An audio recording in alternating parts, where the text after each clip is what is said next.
Cuando salió el artículo, no se imaginan nuestra felicidad, fue como, sí, por fin. Hola, hola, estoy aquí en Tunja, Boyacá, y esta ubicación geográfica es regia para el tema del video de hoy, y es cómo se forman las especies. Resulta que uno cuando está en el colegio, uno aprende que las especies se forman porque las poblaciones dentro de una misma especie se van aislando geográficamente unas de otras, no se reproducen entre sí y suáquete se forman especies diferentes. Y un país como Colombia, atravesado por 3 cordilleras, pues claramente va a favorecer esto a largo plazo, explicando por qué tenemos tantas especies. Pues el tema de hoy no tiene que ver con esas montañas, sino vamos a hablar de barreras invisibles.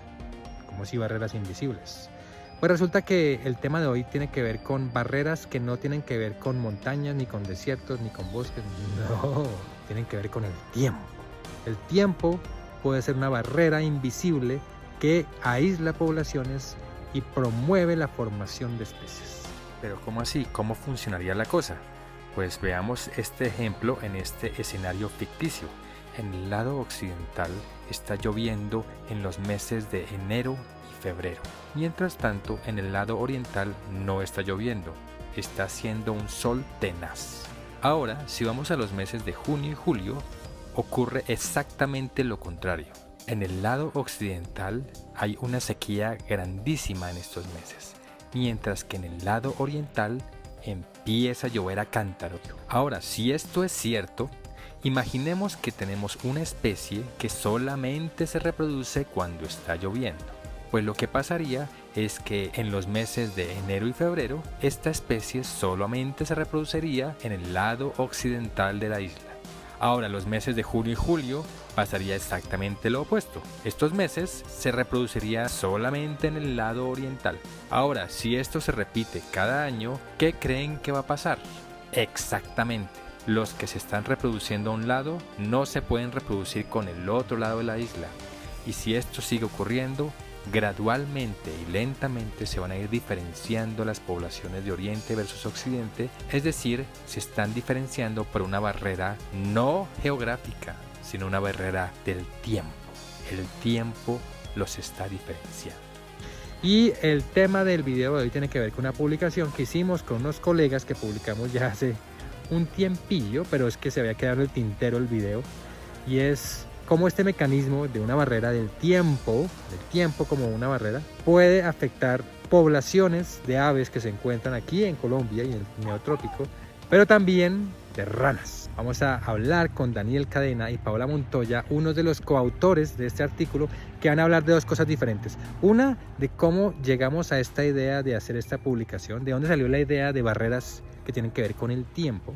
Y la otra es el asunto del detrás de cámaras de una publicación científica. Cosas que uno no sabe, cosas que uno, si uno no hace investigación, pues rara vez les llega esa información.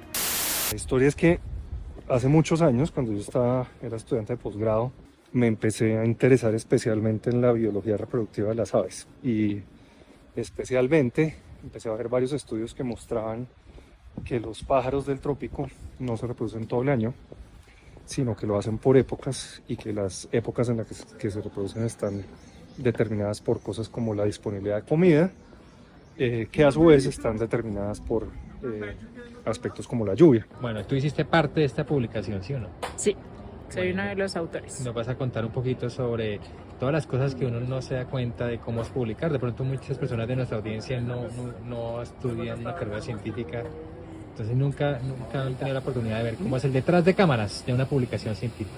Uy, pues es un proceso dispendioso. ¿Cuánto nos gastamos publicando esto? Desde que salió la idea hasta que salió publicado, más o menos. Yo creo que la idea fue en el 2015, más o menos, Sí. y lo publicamos en el 2022, 7 años. 7 ¿Y cuál es años la nos demora? tardamos. ¿Cuál tanta demora? ¿Por qué? Uf, hay demoras en muchos procesos. En ese tiempo yo trabajaba en un laboratorio en el que había un investigador, un postdoc alemán, que él había trabajado en Europa en temas del control de la reproducción en pájaros europeos, que por ejemplo usan el fotoperiodo, la duración de los días, como una señal para decidir básicamente cuándo se reproducen.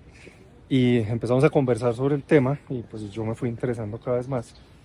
Y luego con él y otros amigos empezamos a pensar en, oiga, ¿y no será que eso puede ser algo que conduce a que en sitios distintos los animales se reproduzcan en épocas diferentes, pensando que si es el clima el que determina las épocas reproductivas y el clima varía en la geografía, empezamos a pensar si eso no llevaría a que poblaciones distintas se reproduzcan en diferentes momentos. Y en una de esas conversaciones largas, me acuerdo que pues llegamos a la idea de que, oiga, y aparte, si se reproducen en momentos distintos, pues podría pasar que esas poblaciones se empiecen a diferenciar. Este artículo en particular usó datos publicados como base, entonces la recopilación sí toma tiempo. Pero además de eso, están como, uno hace un planteamiento y en este artículo tuvimos una pregunta que al final tratamos de responder, pero sí ensayamos un montón de diferentes aproximaciones, la mayoría no sale, entonces en realidad lo que salió es un conjunto muy chiquito y probamos muchas otras y al final íbamos descartando.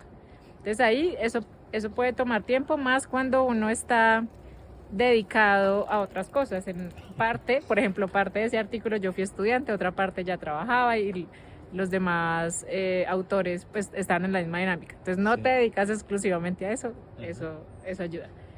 Y el proceso sí de publicación, de someter a revistas, de revisión por pares, puede ser muy demorado. Nosotros en particular, como que el proceso fue bastante demorado, se demoraron las revisiones, cada uno trabajaba, entonces nos demorábamos respondiendo, pero además es que lo rechazaron en varias, lo sometimos, lo resometimos, o sea, esto ha sido súper largo. Y entonces yo empecé hace muchos años a dictar un curso de biología de aves en la Universidad de los Andes, de ornitología, y en ese curso, al hablar de biología reproductiva, yo le contaba a los estudiantes esta idea de cómo la reproducción en los pájaros está controlada por el clima, y empecé me acuerdo, a mostrar unos mapas que mostraban cómo cambian los patrones de lluvia a lo largo del año. Entonces, por ejemplo, como en sitios donde en una época del año al norte de la Amazonía está lloviendo, al sur de la Amazonía está seco, y les conté esta conjetura que nosotros teníamos de que pues es posible que entonces los pájaros se reproduzcan en diferentes momentos y que se nos ocurría que eso de pronto podría ser un mecanismo que llevaría a la diferenciación de las poblaciones en diferentes lados y eventualmente incluso hasta el origen de especies nuevas.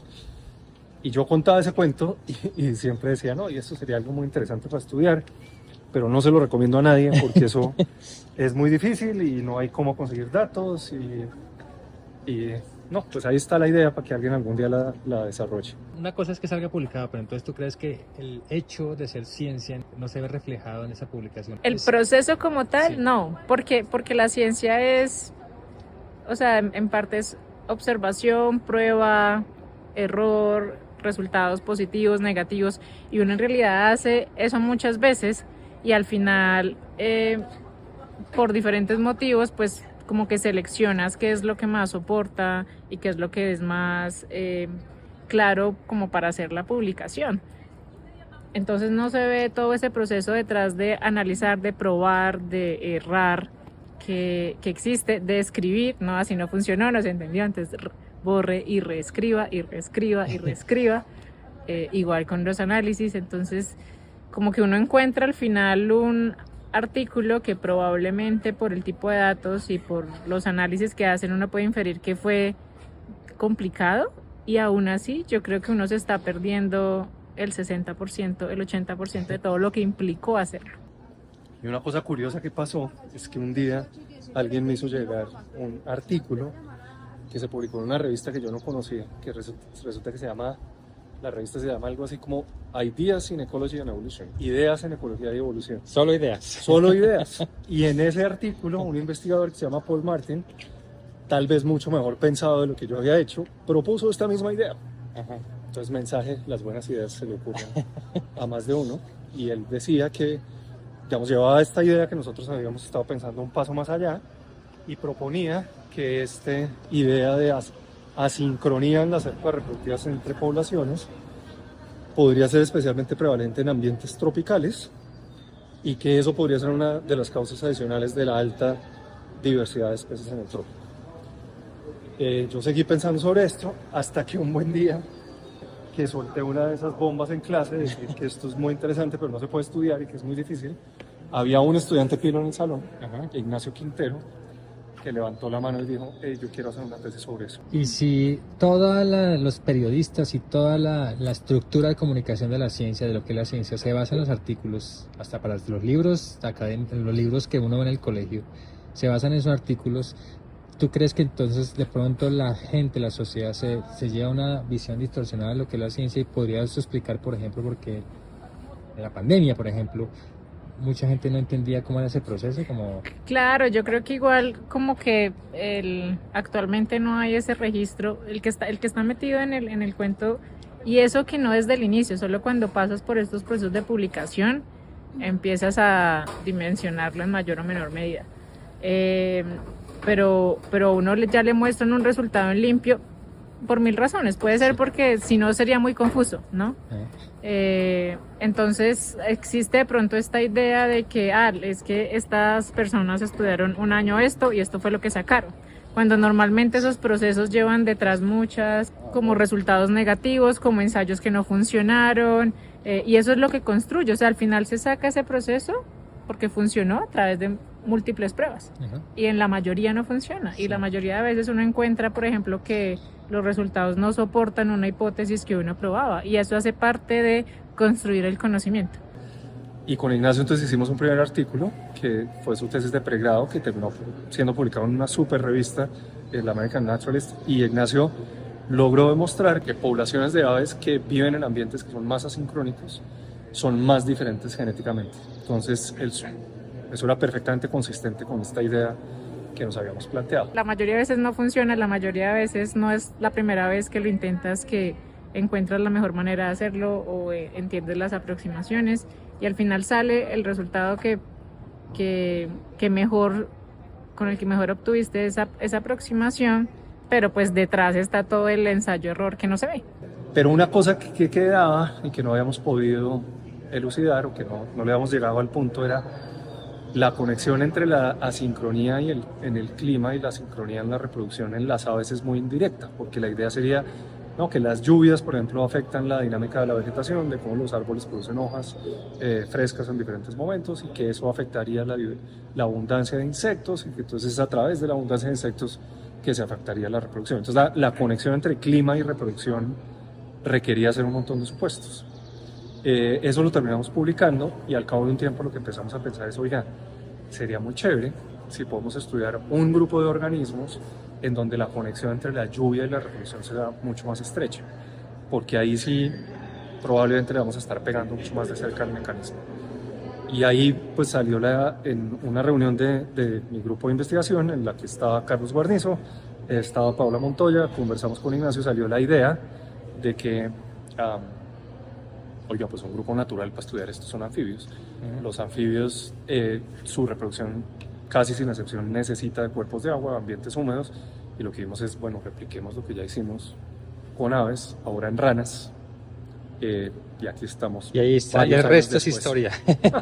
Bueno, ¿y qué encontramos? Pues sí, efectivamente encontramos evidencia que las barreras invisibles causadas por el tiempo tienen un efecto en algunas especies de ranas del Neotrópico, es decir, de Centro y Suramérica. Entre mayor asincronía en lluvias exista, más genéticamente diferentes son estas especies. Ojo, no todas, pero sí encontramos evidencia que pasa en algunas. No encontramos evidencia que entre más asincronía en lluvias haya más especies en Sudamérica. Es decir, encontramos evidencia para fenómenos microevolutivos y no macroevolutivos. El poder de las lluvias expresada en la diferenciación genética de poblaciones.